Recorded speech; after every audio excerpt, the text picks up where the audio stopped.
Hi everyone, welcome back to Auto Fix with Emmanuel. Today I want to show you guys how to check your radiator water or coolant in a car that does not have a radiator cap, just like this vehicle here, Nissan Kicks. Instead, it only has a coolant reservoir. Step 1, safety first. Before you check, make sure the engine is completely cool.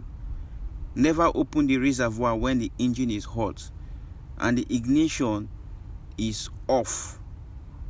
Never open the reservoir when the engine is hot. Then next, you open the hood. And here is the reservoir tank. It has two markings, the maxi and the mini. If the coolant is below the mini mark, you open the reservoir tank slowly and add coolant, or you add distilled water. Don't use ordinary tap water inside the cooling system.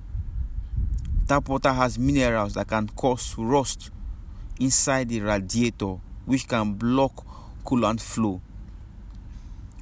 If you don't have it, you use distilled water as a temporary option. And that is it. Make sure before you open the reservoir tank, your engine is very cool. Your car has been kept cool. Never open it when the car is hot. That is very, very risky. So that's it.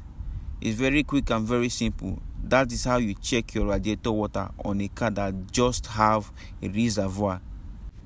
And so if you've been able to watch this video this long, thank you so much for watching. And if you find it very helpful, please share, please comment, and please subscribe for more auto tips. Thanks once again for watching.